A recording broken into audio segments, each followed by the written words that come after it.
Ce programme vous est proposé par Castel Beer. Castel Beer, le goût de la réussite. Les brasseries du Cameroun. En général, mes journées commencent avec une bonne dose d'inspiration. Je rencontre, j'apprécie, je découvre de nouveaux talents. En fin de journée, l'inspiration est toujours là. Hey, c'est tout! Et je suis fier de servir cette Afrique qui regorge de talents. Castel Beer, le goût de la réussite. Les brasseries du Cameroun.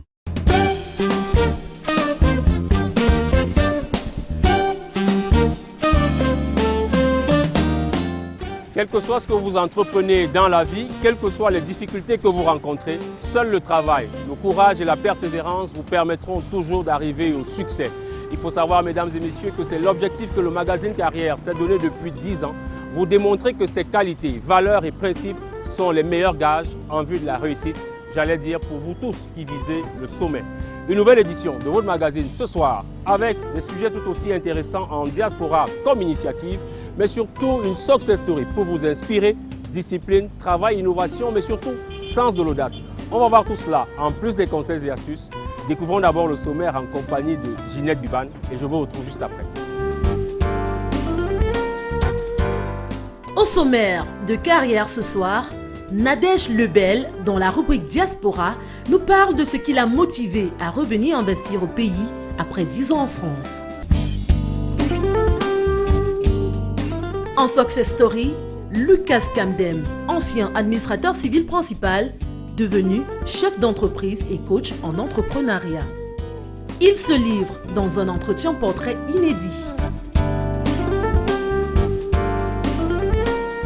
Dans le coaching du mois, Francis Heret nous dit comment concilier confiance en soi et leadership positif. Si vous nous rejoignez à l'instant, c'est le sommaire du magazine Carrière qui vient de passer. Retrouvons-nous tout de suite. Installez-vous d'abord confortablement pour le développement de tous ces sujets.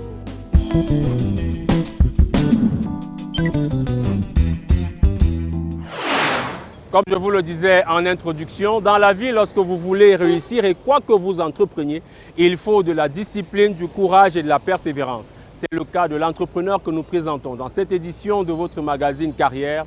Elle qui, après une dizaine d'années d'expérience en France notamment, est de retour au Cameroun pour proposer ses services dans un domaine qu'elle maîtrise, celui de la cosmétique. Nadège Lebel nous parle dans cette édition de Carrière de comment est-ce qu'elle entreprend en France, mais surtout ici au Cameroun où elle est venue aujourd'hui, partager toutes ses valeurs, mais surtout ses services et produits en cosmétique pour le bien-être des populations locales. Vous l'aurez compris, on parle également de la femme parce que nous sommes en plein mois de mars. Suivons ce sujet en diaspora dans cette édition de Carrière.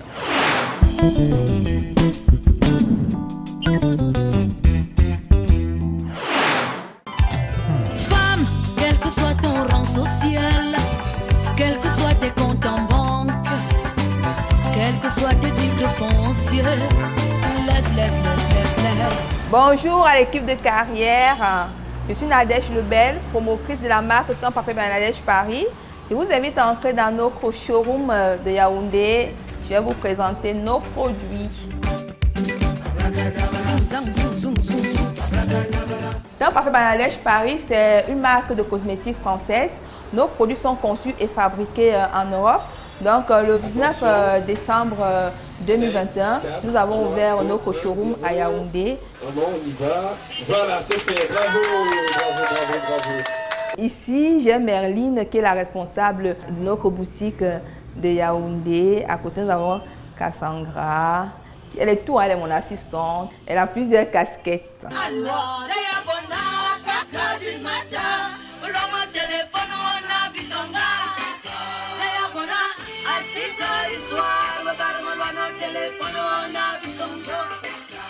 Ici, nous avons la gamme Teint Clair Suprême.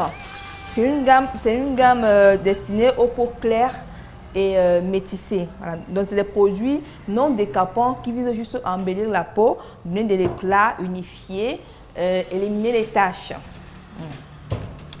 De l'autre côté, nous avons la gamme teint caramel. Voilà.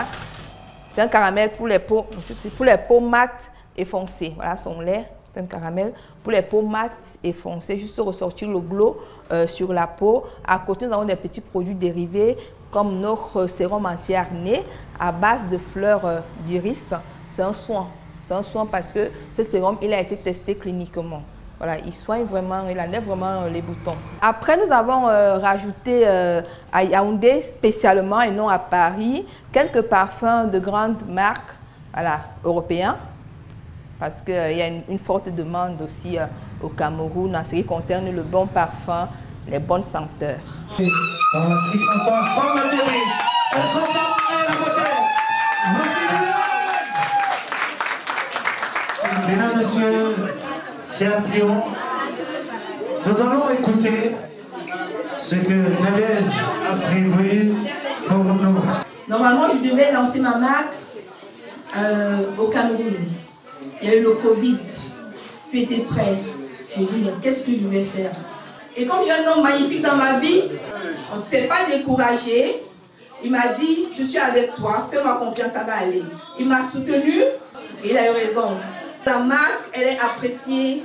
La marque est en train de conquérir l'Europe, on va aussi conquérir l'Afrique.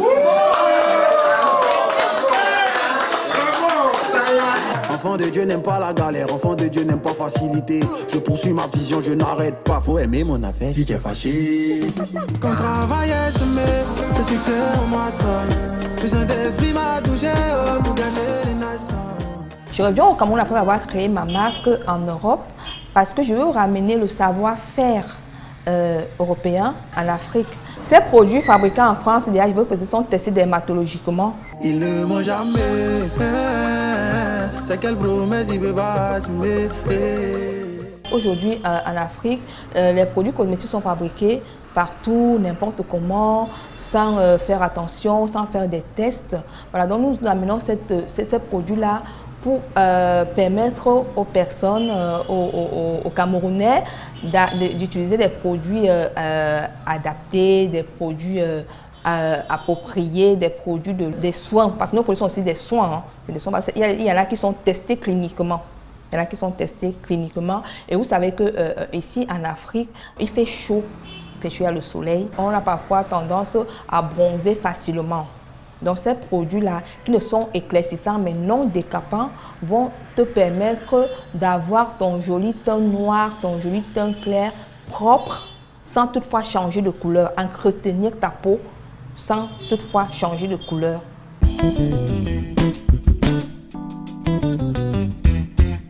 Mais ça, le Cameroun n'a pas été facile du tout. Voilà, il y a eu beaucoup déjà pour trouver un local, pour faire des travaux, faire confiance aux personnes. Ça n'a pas été facile. Je n'ai reçu aucun support, aucun accompagnement de l'État. Bien sûr, je n'en ai pas sollicité, je ne l'aurais pas sollicité non plus. Donc, j'ai reçu aucun support, aucun accompagnement d'une banque. C'est vraiment mes propres revenus de mon entreprise qui est déjà basée en France qui nous a permis d'investir au Cameroun.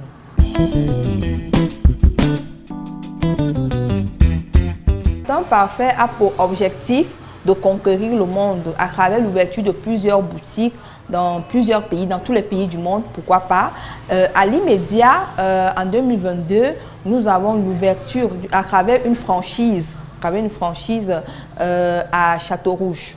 Parce que nous avons déjà notre boutique principale qui est à Château d'Eau. Il y aura une franchise en 2022 à Château-Rouge. Nous espérons à l'avenir que plusieurs personnes, des entrepreneurs, des chefs d'entreprise, des distributeurs viendront rejoindre le groupe Teint Parfait by Nadège Paris.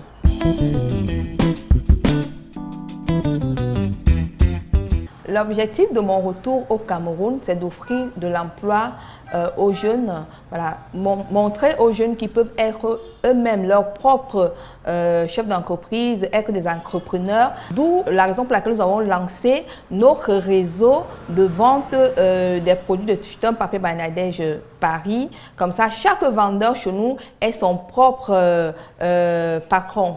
Donc, j'invite les jeunes à oser, à entreprendre. Et quand on entreprend, il faut être strict, il faut être rigoureux mais avec soi-même, car ce sont les clés de la réussite.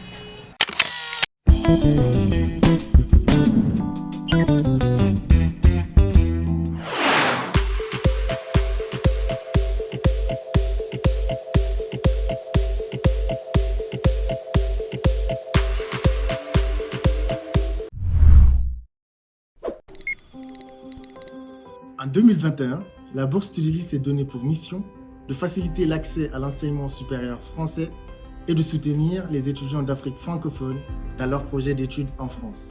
En tout, ce sont plus de 6000 étudiants qui se sont portés candidats à la bourse Studeli.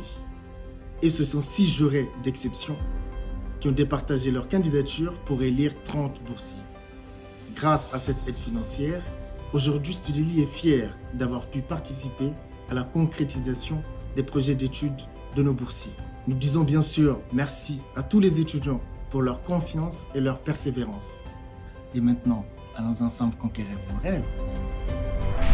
Bonjour, je m'appelle Ayman Bahnouni, j'ai 23 ans, je suis d'origine tunisienne. Je suis sélectionné comme lauréat pour le programme de bourse du Studeli. C'est un programme destiné aux étudiants ressortissants des pays d'Afrique pour les encourager à couvrir certains frais de scolarité.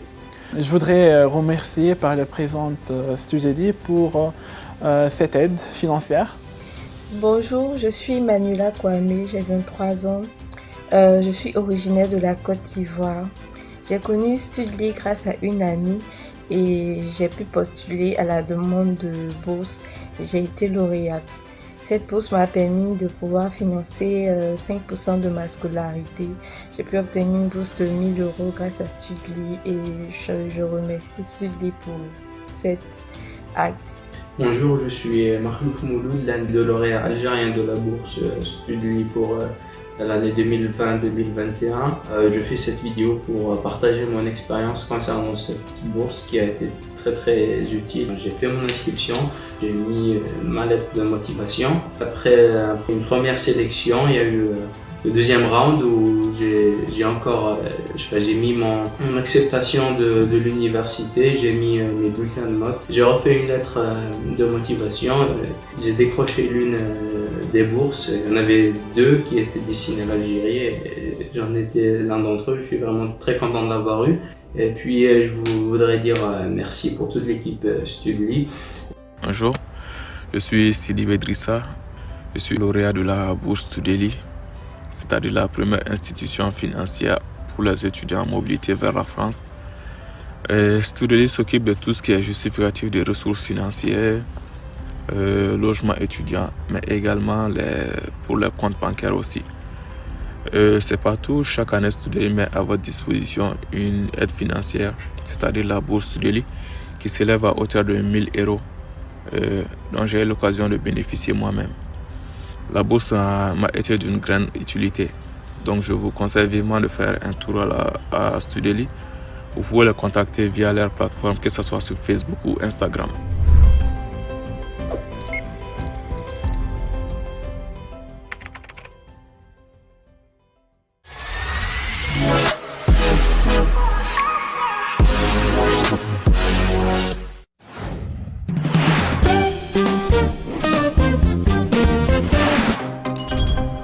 En général, mes journées commencent avec une bonne dose d'inspiration. Je rencontre, j'apprécie, je découvre de nouveaux talents. En fin de journée, l'inspiration est toujours là. Hey, c'est tout! Et je suis fier de servir cette Afrique qui regorge de talents. Castel Beer, le goût de la réussite. Les brasseries du Cameroun. Savoir saisir les opportunités, avoir le sens des affaires et faire montre d'audace, voilà qui caractérise très probablement les plus grands opérateurs économiques à travers le monde. En plus de cela, il faudra bien sûr connaître son environnement et faire montre d'innovation et d'adaptation. Le portrait en Success Story de cette édition est consacré à Lucas Kamdem, un opérateur économique précédemment haut fonctionnaire de l'administration camerounaise qui a eu l'audace, je vous le disais, il y a 22 ans, de tout laisser pour se lancer dans un nouveau domaine. Aujourd'hui, il est à la tête de plusieurs entreprises, parmi les plus connues, vous noterez MTA dans le transport et la logistique, mais également dans l'hôtellerie et bien d'autres services. Son portrait dans cette édition est signé par Georges Nel Messi avec Adnan Dal et Alain Kwam.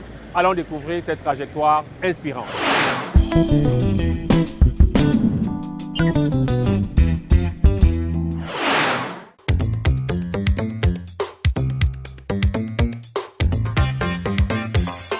C'est l'histoire du fils d'une vendeuse d'épices, devenu grand patron d'entreprise. Ce condiment, qui est un genre de poivre africain, qui a bercé mon enfance, parce que maman était une grande commerçante de ce condiment qu'on appelle en Baham ngash. Nous, on allait accompagner maman au marché, soit pour vendre, soit pour acheter. Ça, c'est réservé beaucoup plus à la sauce qu'on appelle chez nous cuit, mais aussi à la sauce de taro. C'est le parcours d'un enfant des camps de concentration à l'époque du maquis, devenu haut cadre à la fonction publique au Cameroun. J'ai eu des félicitations de deux de mes ministres, des félicitations écrites. Je peux même dévoiler que j'ai refusé d'aller prendre la médaille de chevalier, tout simplement parce que j'estimais que c'était une récompense d'avoir bien vendu la maison familiale. C'est la trajectoire d'un fonctionnaire promis à une brillante carrière qui abandonne tout pour devenir coach en entrepreneuriat. J'ai désiré pendant longtemps transmettre aux autres mon expérience, mes connaissances, les fruits de mes recherches.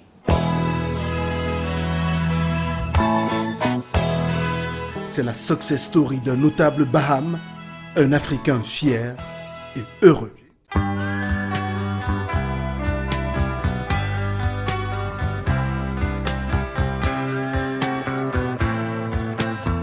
Je suis né un 1er octobre il y a bientôt 62 ans, dans un petit village à la frontière Bayangam-Baham, même si je suis originaire de Baham. Et c'est là où j'ai fait mes premiers pas. Et par la suite, à Bangouville, dans le quartier appelé Madagascar, où j'ai fait l'école primaire. C'est ici, dans cette maison à la lisière, entre Bayangam et Baham, dans la région de l'Ouest, que voit le jour Lucas Kamdem. C'est dans cet environnement que je suis né, il y a plus de 60 ans. Ça s'appelle Kadepa parce qu'on cultivait le tabac ici. J'ai été baptisé dans une petite église, les ruines sont encore là. Donc j'ai fait des travaux champêtres ici, quand j'étais tout petit.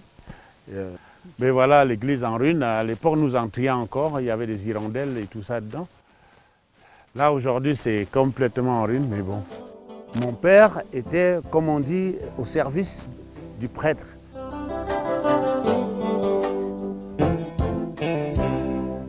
C'est dans cette cour que se passent les premières années de l'enfance du fils du serviteur de la mission catholique de la place et d'une vendeuse d'épices au nom très original.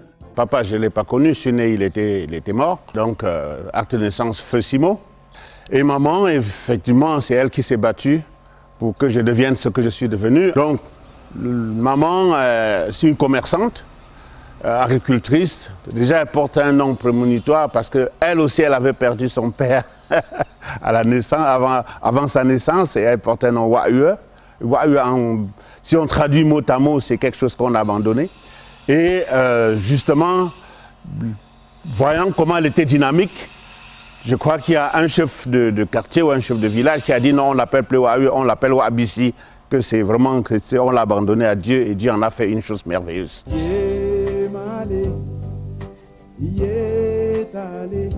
Sous le regard protecteur de sa maman Wabissi, le petit Lucas grandit. Une enfance joyeuse, rythmée par les jeux et l'insouciance des premières années de la vie. Pourtant, sans s'en rendre compte immédiatement, Lucas Kamdem vit dans un espace clos au quartier Madagascar. Une sorte de camp de concentration avec des règles strictes liées notamment au maquis. Ça, c'est la case où j'ai grandi jusqu'à l'âge de 14 ans pratiquement. Et bien voilà, ma chambre était ici. Mais pas au début, hein. Ça c'est quand j'avais déjà 10 ans à peu près. Mon lit était là, et le foyer quelque part là. Bon, tout ça s'est abandonné parce qu'on a construit une nouvelle maison à maman plus tard. Voilà, le grand quartier de Madagascar. Ici, à 17 h, les enfants devaient être à l'intérieur. C'était obligatoire. Enfin, je suppose que l'heure normale de couvre-feu, ça devait être 18 h ou 19 h, j'en sais rien. Mais il y avait des entrées, c'était clôturé. Mais nous, enfants, on jouait, on faisait tout, mais sans se rendre compte que, en réalité, c'était dans le but de rassembler les populations afin de mieux combattre ce qu'on appelait les maquisards, donc les résistants nationalistes qui voulaient la vraie indépendance, comme j'apprendrai plus tard, vrai le pga en Baham.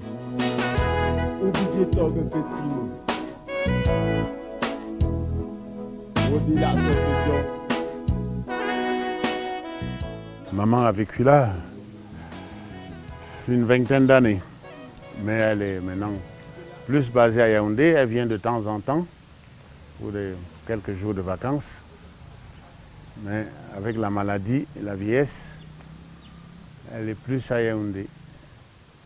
Ça, c'est des souvenirs de mes 40 ans. Voilà. J'étais encore fonctionnaire et puis avec mes frères et mes sœurs, on a offert ça à maman.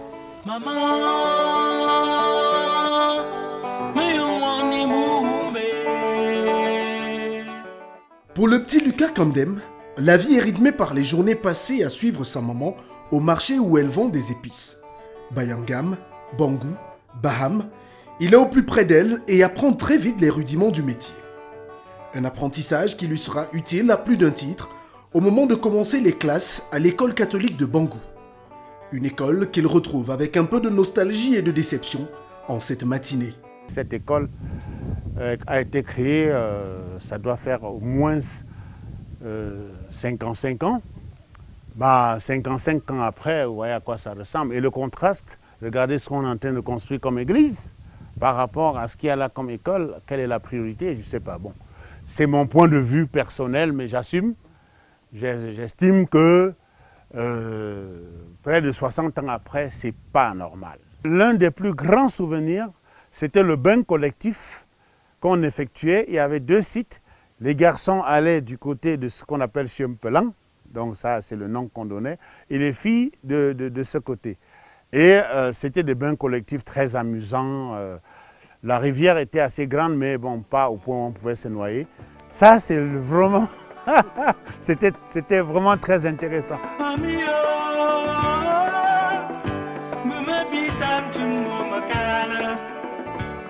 Son CEPE en poche, Lucas Kamdem prend la direction de Bafoussam pour y poursuivre ses études au CES local. Brillant élève, il décroche son BEPC en classe de 4e. À l'aise dans les matières scientifiques, c'est tout naturellement qu'il est orienté en série C. Après un probatoire D, il décide contre toutes attentes d'opter pour la série A. C'est une décision personnelle, absolument personnelle. J'ai eu l'occasion, avec les conseillers d'orientation au Centre national de l'éducation, de vraiment faire des tests psychotechniques pour voir là où je pourrais être le plus brillant dans la vie. Et quand ils m'ont dit c'est soit droit, soit économie, je me suis dit qu'est-ce que je fous alors avec le probatoire D. Et c'est là où j'ai choisi d'aller en terminale A. Parce que en plus, à l'époque, pour entrer en fac, si tu choisissais une série qui ne correspondait pas à la spécialité de ton bac, ah bah, tu avais des problèmes, tu ne pouvais pas avoir de bourse, tu ne pouvais pas, etc. Donc, je connaissais déjà tout ça, puisque j'avais des camarades qui y étaient déjà. À l'époque, on appelait la faculté de sciences de l'université de Yaoundé le cimetière des bacheliers. Donc, je ne voulais pas aller au cimetière, moi. Donc, du coup, j'avais décidé, depuis la première, de devenir administrateur civil. en classe de première, en fin de classe de première, j'avais décidé de devenir administrateur civil parce que j'avais analysé, il m'avait carrément donné le gros bouquin de l'orientation scolaire et universitaire et je m'étais rendu compte que c'est la filière qui m'irait le mieux.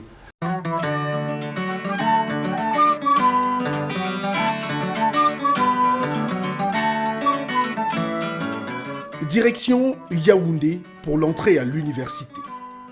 Le fils de Wahbissi a depuis des années choisi une orientation pour sa carrière. Il veut être administrateur civil. Pour cela, il doit passer le concours de l'ENAM. Il s'inscrit donc en économie et passe 3 années relativement calmes sous le contrôle de son oncle maternel. Je suis allé faire économie en fac et même pas gestion parce que à l'époque je me disais bon, pour aller à l'ENAM il vaut mieux aller faire analyse, ce qu'on appelait analyse et politique économique. Il y avait 2 branches en économie. Après la première année ou après les 2 premières années je crois, il y avait donc analyse et politique économique ou gestion des entreprises. Moi c'était automatique que je suis allé faire analyse et politique économique et à la fin de l'année on a fait des erreurs sur mes notes. Je peux encore... Le doyen Tamac, je ne l'oublierai pas, mais c'était pas méchant. Il y avait tellement d'échecs que quand un étudiant se présente, non pas parce qu'il a échoué, mais parce qu'on a fait de petites erreurs sur ses notes et que ça lui aurait permis d'aller en maîtrise, ben lui il a dit non monsieur, c'est quoi votre problème, vous avez passé, non, sortez de mon bureau. Bon, pour lui c'est banal, mais pour moi c'était grave parce que j'étais sûr que j'allais en maîtrise. Bon, mais là aussi, ça a été une très bonne chose. Parce que ça m'a permis de passer une année consacrée exclusivement à préparer l'entrée en ENAM que j'ai eu, je dirais assez brillamment. Ça, c'était peut-être un secret à l'époque, mais ce n'est plus qu'un secret aujourd'hui, puisque l'un des membres du jury m'avait révélé que j'étais premier à l'écrit. Bon, donc, on ne peut pas réussir si on ne sait pas tirer profit de ces erreurs. C'est ceux qui tombent et calent au sol qui ont véritablement échoué. L'entrepreneuriat, par exemple, je dis aux jeunes, c'est un marathon dans la jungle. Tu ne peux pas faire un marathon dans la jungle et finir sans tomber, ce n'est pas possible. Et la vie aussi est comme ça. La vie n'est pas une course de vitesse. Ça aussi, j'ai appris de par mon parcours. Je me suis rendu compte très clairement que ça n'a pas été un problème que je commence l'école aussi tard. Ça n'a pas été un problème que j'échoue au probatoire. Ça a été plutôt des leçons, et de grandes leçons. Voilà.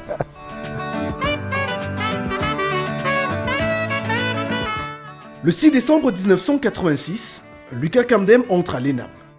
Il en ressort le 14 décembre 1988 avec le grade d'administrateur civil. Vice-major de sa promotion, il a le privilège de choisir l'administration dans laquelle il va travailler. Mu par son ambition, c'est tout naturellement qu'il choisit le ministère de l'économie et des finances. Le début d'une riche et brillante carrière. J'ai eu là aussi l'opportunité de choisir la direction où je voulais travailler. Je me demande même si je disais douane, on n'allait pas m'envoyer aller à la douane travailler comme administrateur civil. Mais à l'époque, justement, quand j'ai regardé l'organigramme du ministère, je me suis rendu compte que la direction qu'on appelait à l'époque direction des contrôles économiques et des finances extérieures, c'est ce qui m'allait très bien. Et donc, c'est là où je suis parti et j'ai été accueilli, là aussi, je lui rends hommage, il est décédé aujourd'hui, le ministre Roger Tchungui, qui m'a accueilli à bras ouverts, c'était aussi l'un des rares administrateurs civils de l'époque au ministère des Finances. Et je vais être accueilli, là aussi elle vient de décéder, Madame Koung Abesike, qui m'a accueilli dans sa sous-direction où justement il y avait les banques. J'étais donc au service des établissements bancaires, contrôle de banque, voilà où je me retrouve.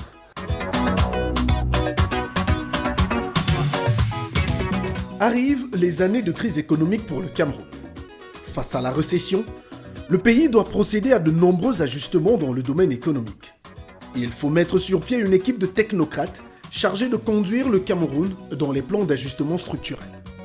À la commission technique de restructuration des banques et des entreprises, Lucas Kamdem est désigné pour travailler avec Roger Mbassandine, l'actuel maire de la ville de Douala. Mes meilleures années dans la fonction publique ont été justement ces années-là où il a fallu essayer, autant que faire se peut, de réhabiliter les entreprises camerounaises, de restructurer ce qu'on pouvait restructurer, de mettre en liquidation. C'était extrêmement douloureux, mais en même temps très passionnant sur le plan technique. Je ne peux pas entrer dans les détails parce que c'est quand même, ça reste quoi qu'on dise, je reste même retraité, je reste fonctionnaire dans une certaine mesure, donc je ne peux pas entrer dans certains détails, je suis bien désolé, mais c'est de pouvoir tenir tête à, j'allais dire, ces supposées grosses têtes de la Banque mondiale, de FMI, de l'AFD et tout ça. C'était pas évident parce que ils étaient plus outillés théoriquement que nous. Quand je dis outillés techniquement, ça dit qu'ils s'entouraient des experts, ils avaient les moyens, ils déployaient des moyens pour s'entourer de multiples experts, juristes, économistes et tout ce que vous voulez. Et nous, on devait se débrouiller comme on pouvait à leur tenir tête.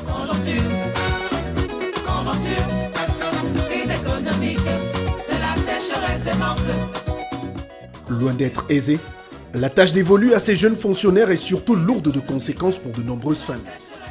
Pendant qu'on peut célébrer de petites victoires en sauvant une entreprise de la faillite, la perte de nombreux emplois et ce qui en découle est loin de réjouir Lucas Kamdem et ses collègues. Pourtant, malgré un grave accident en 1992 en pleine opération de paiement des droits sociaux, le fils de Baham reste droit dans ses bottes. Quand on est au service de son pays, il faut y mettre son âme, il faut y mettre tout son être et qu'il faut quelque part une certaine vocation. Quand j'ai senti que je n'étais plus vraiment motivé, j'ai commencé à regarder la porte de sortie. Du coup, ce que je peux tirer comme leçon pour les jeunes qui s'engagent dans l'administration publique, premièrement, c'est clair et net, ce n'est pas dans la fonction publique qu'il faut penser qu'on va se faire de l'argent. C'est une stupidité, excusez-moi le terme. On va pour servir et on peut, tout en servant, bénéficier d'un certain nombre d'avantages. Si on va au-delà de ces avantages-là, on n'est plus vraiment au service.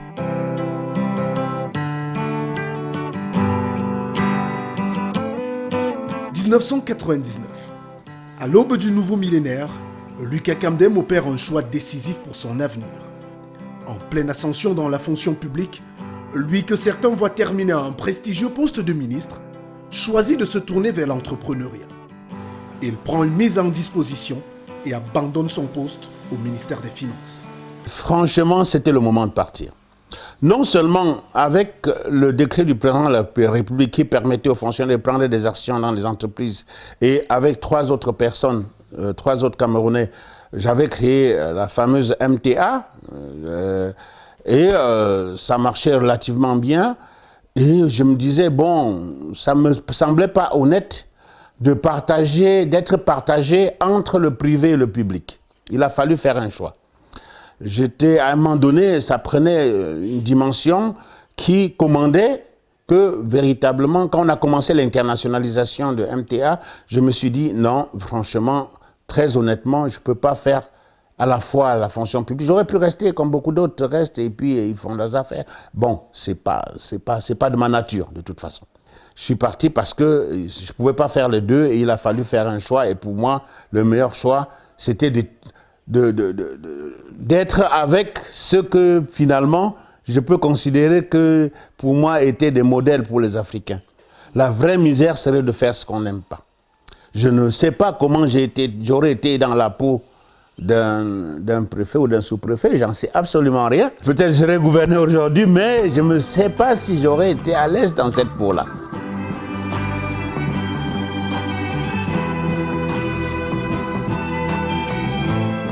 Ayant déjà la fibre entrepreneuriale, Lucas Kamdem, qui avait déjà lancé quelques années auparavant un télécentre avec secrétariat bureautique au marché central de Yaoundé, se consacre entièrement à son bébé, MTA. J'ai fait une formation à l'Institut économique de la Banque mondiale et du Fonds monétaire international, où j'ai fait économie du transport. Du coup, c'était plus facile pour moi de m'orienter vers ce secteur-là. C'est d'autant plus que j'ai un frère qui lui aussi était passionné du domaine des transports, courrier-colis, à l'époque où très peu de gens imaginaient que des privés puissent faire courrier-colis express. Bon. La législation était encore, c'était pas clair et puis on s'y est lancé. Et après on a régularisé, mais c'est le secteur qui m'a le plus passionné au départ.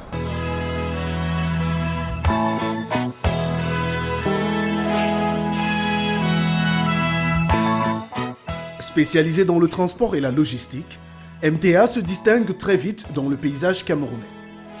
Loin d'être une simple entreprise, Lucas en fait un groupe avec plusieurs branches. Présent dans de nombreux pays en Afrique, MTA est également la première entreprise africaine de transport et logistique disposant de bureaux à l'aéroport de Paris-Roissy-Charles de Gaulle. Pour autant, le chemin est loin d'avoir été pavé de roses pour son promoteur. À un moment donné, on était à plus de 20 entreprises à travers le monde. Bon, c'est là aussi où j'interpelle les jeunes. Savoir reconnaître qu'on a fait des erreurs et sur cette base-là, repartir. On a créé plus d'une vingtaine d'entreprises et près de la moitié sont parties ou sont mortes ou sont en veilleuse. C'est ce que je dis souvent, qui sont en veilleuse. Parce qu'à un moment donné, MTA était dans 10 pays africains, plus la France. Donc, en comptant le Cameroun, ça faisait 12 MTA. Je ne parle pas des autres entreprises ou des autres projets.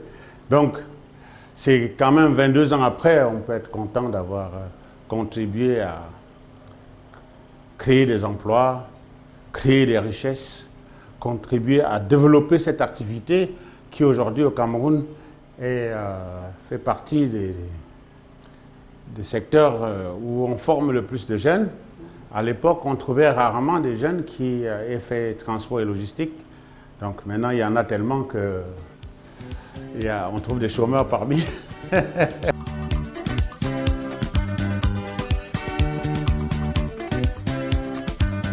S'il est aussi proche de la jeunesse, c'est avant tout parce que le fils de Wahabissi a un rêve secret. Transmettre à cette dernière les connaissances pratiques acquises de son expérience dans le domaine de l'entrepreneuriat et de la gestion des entreprises. Constituer une équipe qui réussit, c'est la base de l'entrepreneuriat. Tu ne peux réussir que si tu as des hommes valables avec toi. Nous sommes au quartier Liguesono à Yaoundé. En ce mois d'août 2021, nous retrouvons notre invité en Success Story en pleine séance de travail avec des jeunes. Ici, ce n'est plus le chef d'entreprise ou l'ancien fonctionnaire qui s'exprime. Il a laissé place au coach Lucas Kamdem. J'ai désiré pendant longtemps transmettre aux autres mon expérience, mes connaissances, les fruits de mes recherches. Mais à la vérité, j'ai été poussé par un papa qui lui-même est devenu mon coach. J'en ai parlé à plusieurs reprises et à plusieurs personnes. Papa Kamdem Samuel, qui est décédé à l'âge de 85 ans à peu près, le 15 octobre 2015, et qui m'a coaché, lui, pendant 2 ans. Il n'était pas allé à l'école, mais je l'appelle mon grand coach. Parce que j'ai vu comment un homme peut transmettre ses connaissances, son expérience, ses savoirs à quelqu'un d'autre et lui permettre de croître, de connaître une certaine croissance sur le chemin de la liberté et du succès. Et je me suis dit, bon, moi-même, mine de rien, je prends quand même un peu déjà de l'âge, ce que je peux faire pour lui rendre honneur et pour rendre honneur à tous ceux qui m'ont accompagné dans la vie, ce serait moi-même de chercher à transmettre aux autres, à inciter les autres, à les accompagner, à les former pour qu'eux aussi, ils prennent le chemin que j'estime être le meilleur pour l'être humain, c'est-à-dire connaître le bonheur.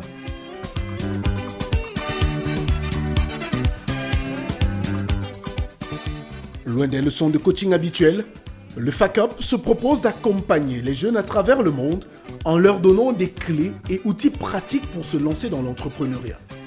Lucas Kamdem puise dans sa riche connaissance des problèmes structurels des entreprises et des banques pour proposer des solutions viables et fiables à ses apprenants.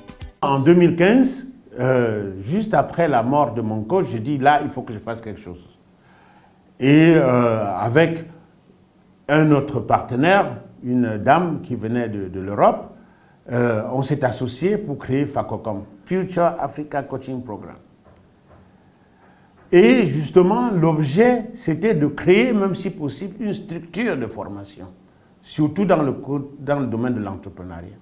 Mais je me suis aperçu que c'était beaucoup plus facile de passer par un programme qu'on met en place pour circuler dans le monde et former les Africains. Donc Future Africa Coaching Programme, qui est un morceau de Future Africa Coaching Company, est justement le programme qui me permet, moi, en tant que coach, de circuler et de former les jeunes Africains, notamment dans l'entrepreneuriat. Mais c'est aussi et surtout dans la croissance personnelle. Beaucoup de nos jeunes, consciemment ou inconsciemment, sont des esclaves. Quand j'utilise ce terme-là, ça choque certaines personnes, mais c'est la réalité. Surtout ceux de la diaspora, il y en a qui ne s'en rendent même pas compte. Mais ils sont, comment dire, comme de vrais esclaves de l'époque, sauf qu'ils ont une rémunération qui leur permet de vivre, de payer leurs dettes et d'attendre la mort. Donc, je dis, ce n'est pas une vie, de mon point de vue. Si on compte uniquement sur un salaire pour vivre, ce n'est pas une vie. Du coup, j'essaye de leur inculquer cet esprit d'initiative, d'entrepreneuriat, et d'entrepreneuriat pour faire en sorte qu'ils viennent contribuer au développement de l'Afrique, qu'ils viennent contribuer à remettre l'Afrique debout, libre économiquement, politiquement et même spirituellement. Parce que c'est un travail qui a besoin de tous les fils et filles de l'Afrique. Et ce coaching-là, qui est né donc à partir de mon expérience, non pas seulement avec mon coach, il y a eu d'autres qui sont des non-camerounais. Napoléon Hill, je ne l'ai jamais connu, il est mort en 1970, mais aujourd'hui, je peux dire que c'est l'un de mes plus grands maîtres.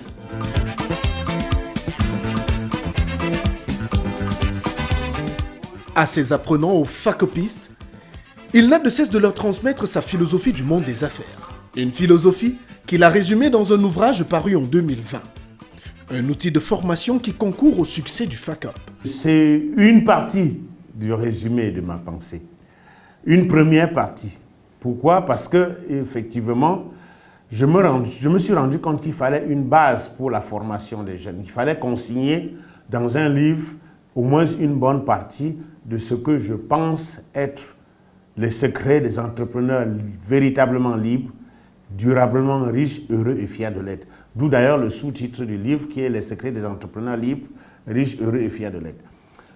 Ce livre, c'est en réalité plus d'une dizaine d'années de recherche, de réflexion, d'expérimentation, etc. Mais il y a un second livre que j'ai dénommé La pyramide de la réussite, qui est la partie la plus pratique de tout ce que j'ai enseigné jusqu'alors, tout ce que j'essaie d'enseigner aux jeunes. Et donc ce livre, effectivement, j'en suis très fier parce que déjà pas mal de succès et je me rends compte qu'il y a des jeunes qui ont déjà profité de ces enseignements-là pour se mettre sur le chemin de la liberté et du succès en tant qu'entrepreneur ou même en tant que salarié, mais ayant une certaine vision de là vers là où ils veulent aller.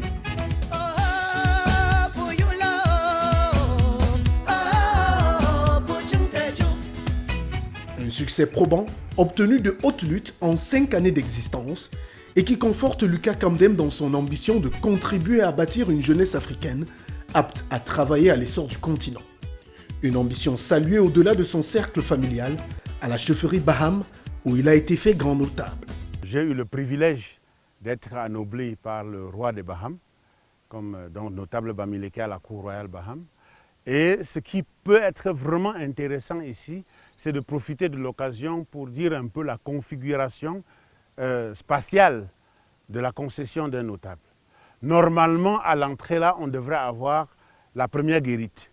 Donc, on appelle Ko en Baham, mais la première guérite devait être juste à l'entrée, à la limite, en entrant dans ma concession. Et ici, là, nous sommes sur ce qu'on appelle, on pourrait appeler la cour d'honneur. Donc ça, c'est comme une cour d'honneur qui n'est pas donnée à n'importe qui. Je le dis pour que les gens comprennent juste pour ça. Donc c'est le roi qui attribue le droit d'avoir une cour d'honneur, qu'on appelle Muyo en Baham. Donc la cour d'honneur donne donc dans la concession proprement dite. Après, il y a une guérite, une autre guérite qui donne dans la concession l'espace habitable. La cour d'honneur est réservée principalement, comme par exemple, comme action principale, aux funérailles du chef de la concession et de ses successeurs, bien sûr. Et parfois, d'après ce qu'on m'a dit, il peut faire honneur à sa mère et on peut permettre qu'il fasse les funérailles. Donc les funérailles, c'est la grande cérémonie de revoir après l'enterrement, parfois même 5-10 ans après, qu'on le fasse. Normalement, quand on traverse donc, la guérite qui donne à l'espace qui est supposé être habité par la famille du chef de la concession, il y a donc une petite cour qu'on appelle Teto en Baham. Donc la cour, c'est une cour intérieure. Et la cour intérieure, cette cour intérieure donne à un allée qu'on pourrait appeler en bon français aujourd'hui, ça pourrait être comme une avenue ou boulevard ou je ne sais pas quoi, qui va vers le palais ou vers la grande case traditionnelle qui est le lieu normal de résidence du chef de la famille. Chez nous, l'honnêteté, c'est quelque chose de fondamental. La confiance, c'est quelque chose de fondamental. On dirait en Baham, il y a pas mal de proverbes et d'adages là-dessus. Et on peut justement se rendre compte que l'intégrité, les valeurs comme l'intégrité, sont des fondamentaux de la culture africaine. La philosophie, j'en parlais à une autre occasion, le Hafadzu. Donc normalement, un chef de concession comme moi, c'est quelqu'un comme un intendant qui doit redistribuer les richesses à tout le monde pour qu'il n'y ait pas de misérables au sein de la famille. Bon, ce n'est pas évident, c'est plus facile de le dire qu'à le faire avec l'occidentalisation, mais effectivement, aujourd'hui, je voudrais démontrer, et je l'ai fait, et à la fois dans de la misère à l'abondance, que comme dans le prochain livre, La pyramide de la réussite, j'ai démontré que sur cette base-là, on arrivait justement à avoir des hommes véritablement libres, durablement riches, heureux et fiers de l'être, et qui partaient heureux, qui mouraient heureux, en laissant donc justement un héritage qui était visible de génération en génération.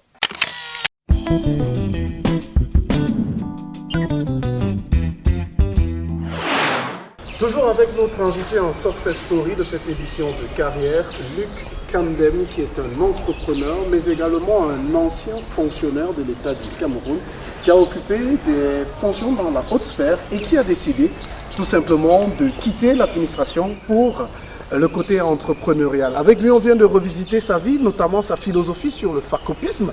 J'aime appeler ça le facopisme, c'est bien ça? Facopisme, ouais, pourquoi pas. Future Africa Coaching Programme, c'est vrai que depuis plus de 10 ans, c'est vraiment ma passion. J'ai commencé d'abord par des conférences dans un certain nombre de pays dans le monde. Et puis, à un moment donné, initialement, je voulais créer ce qu'on appelle aujourd'hui Institut supérieur pour former des entrepreneurs. Mais après, j'ai senti que c'était très compliqué. Et j'ai eu l'opportunité, je peux citer des noms, de voir des gens comme les Kiyosaki, les Michelson, les Half-Acre, qui n'ont pas créé des universités, mais qui ont formé des milliers et des milliers de personnes dans le monde. Je ne parle pas de Napoléon Hill, qui est le précurseur de ce domaine-là, d'accompagnement, de formation et d'accompagnement de ceux qui veulent réussir dans la vie.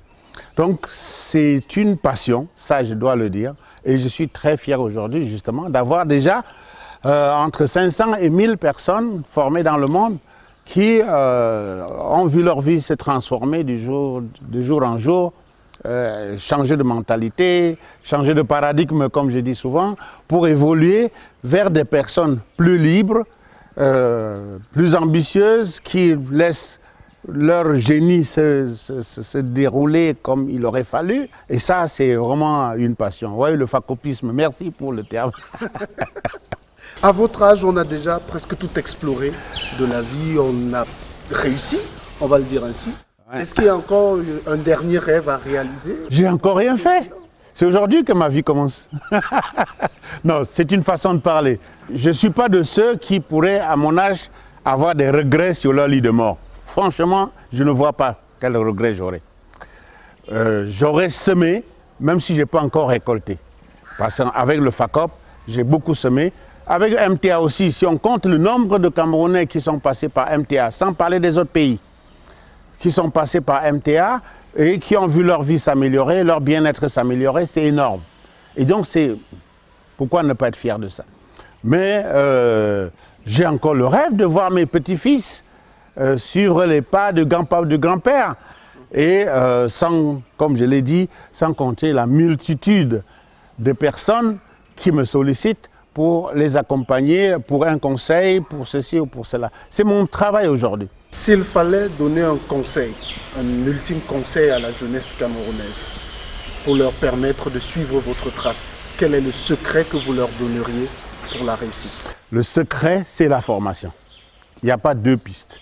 C'est choisir ce qu'on veut vraiment faire et se former pour.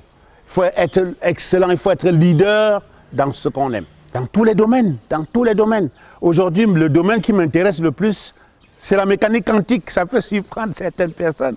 Je suis devenu un passionné de la mécanique quantique. Parce que je découvre jusqu'où l'homme peut aller dans la recherche de la compréhension du monde et de la compréhension de l'homme. Se comprendre soi-même, il y a beaucoup de jeunes qui ne savent pas ce que ça veut dire la confiance en soi, l'estime de soi. Parce que, justement, ils n'ont pas suivi ce que j'appelle processus de croissance. Un processus de croissance, une formation qui leur donne la possibilité de s'épanouir véritablement. Voilà, donc la formation. La formation, c'est ce qu'on va retenir de vous. Merci Lucas Kamdem d'avoir partagé avec nous votre expérience. Merci infiniment.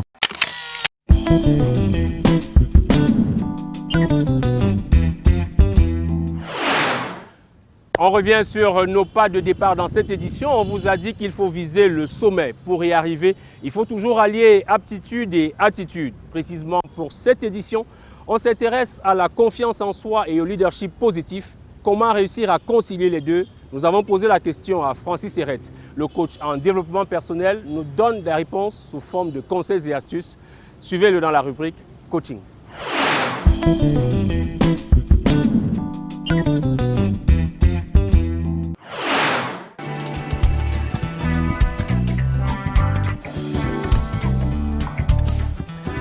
Bonsoir, je suis Francis Serrette et ce soir nous parlons de comment concilier l'affirmation de soi et le leadership positif. À première vue, les deux thèmes semblent conflictuels ou encore contradictoires, mais on verra que ce n'est pas le cas. Alors, l'affirmation de soi, c'est quoi en fait? L'affirmation de soi peut se résumer en 3 piliers.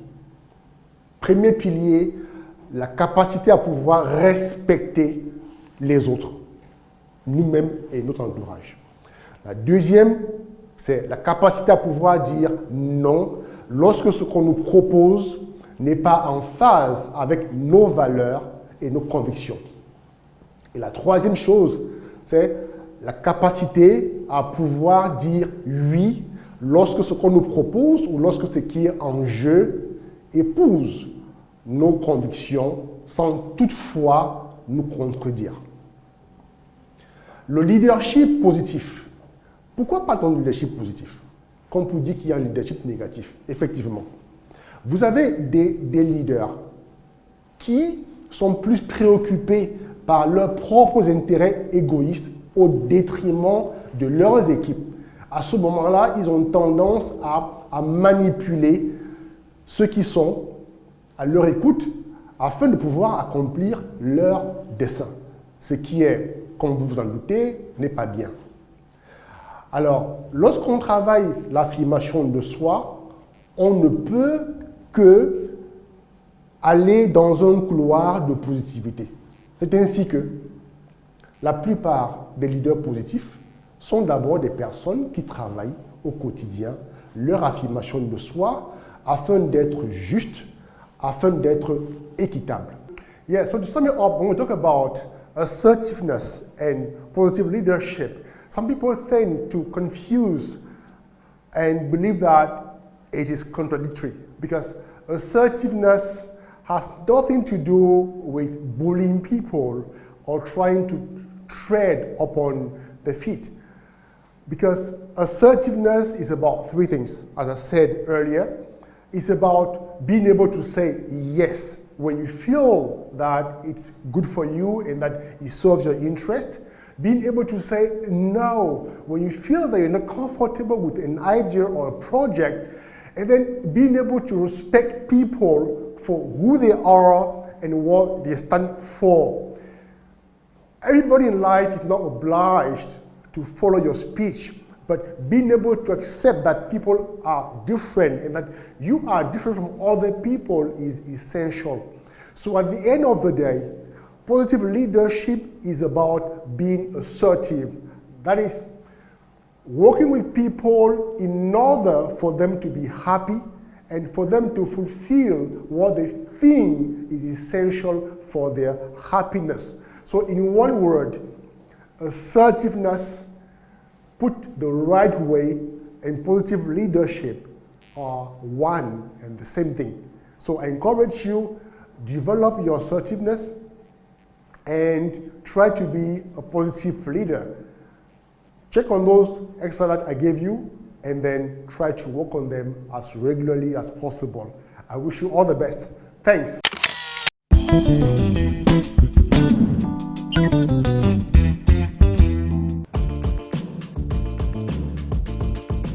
La bonne nouvelle, c'est que désormais les commerciaux sont condamnés à réussir. Tous les commerciaux du Cameroun et d'Afrique doivent réussir. Telle est l'ascension de ce troisième acte de la communion des vendeurs tenu ce 24 février à l'hôtel La Falaise à Douala. Et pour réussir, les vendeurs ont été outillés sur la construction de leur réseau de vente. Il doit connaître son environnement, c'est extrêmement important. Et ça lui éviterait de prendre des risques inutiles. Maîtriser et connaître les besoins de son consommateur final ou de son utilisateur final, c'est essentiel. Mais au-delà, le vendeur doit également s'adapter aux réalités du monde moderne, le e-commerce en l'occurrence. Le e-commerce aujourd'hui présente une grosse opportunité de croissance. Le marché est estimé à plusieurs milliers de dollars par an et l'Afrique ne représente que 2% de ce chiffre. Donc, ce qui montre qu'il y a encore une forte marge de progression pour les pays africains. Et il est recommandé, notamment à l'ensemble des jeunes dans nos pays, de pouvoir s'y investir, de pouvoir capitaliser sur les réseaux qu'ils ont, les réseaux sociaux, et de pouvoir effectivement voir comment est-ce qu'ils peuvent écouler leurs produits et leurs services et entrer de plein pied dans le e-commerce. Des opportunités à saisir et à savoir capitaliser pour tout vendeur qui aspire à la réussite. On a souvent tendance à apprendre dans les livres, ça paraît très théorique. Alors c'est un honneur d'avoir des personnes qui ont pratiqué, je prends la distribution, et qui viennent donner des conseils qui sont vraiment d'ordre pratique. Alors. Un autre succès probant pour le seul Influence Programme qui continue de battre sa notoriété en gardant le cap fixé. Ce que je demande aux chefs d'entreprise aujourd'hui, c'est de rejoindre le mouvement, de nous rejoindre parce qu'on s'est engagé à développer durablement le chiffre d'affaires de 100 entreprises chaque année et de 1000 entreprises en 10 ans. Nous sommes ainsi parvenus au terme de cette 119e livraison du magazine Carrière. Mesdames et messieurs, merci de nous avoir suivis ce soir. Nous espérons que, comme nous, vous avez davantage appris sur le chemin de l'excellence, le travail, l'innovation, l'audace, le courage et la persévérance, autant de principes et de valeurs qu'il faut garder pour réussir dans votre carrière ou tout simplement dans votre vie. Édition préparée par Georges-Onel Messi, Alain Kwam, Arnaud Ndal et Karine Domché. Je les remercie notamment pour leur collaboration et vous dis merci également à vous de nous avoir suivis. Notez le rendez-vous dans un mois pour une nouvelle édition de votre magazine sur Canal 2 International. Ce programme vous a été offert par Castel Beer. Castel Beer, le goût de la réussite. Les brasseries du Cameroun. En général, mes journées commencent avec une bonne dose d'inspiration. Je rencontre, j'apprécie, je découvre de nouveaux talents. En fin de journée, l'inspiration est toujours là. Hey, c'est tout! Et je suis fier de servir cette Afrique qui regorge de talent. Castel Beer, le goût de la réussite. Les brasseries du Cameroun.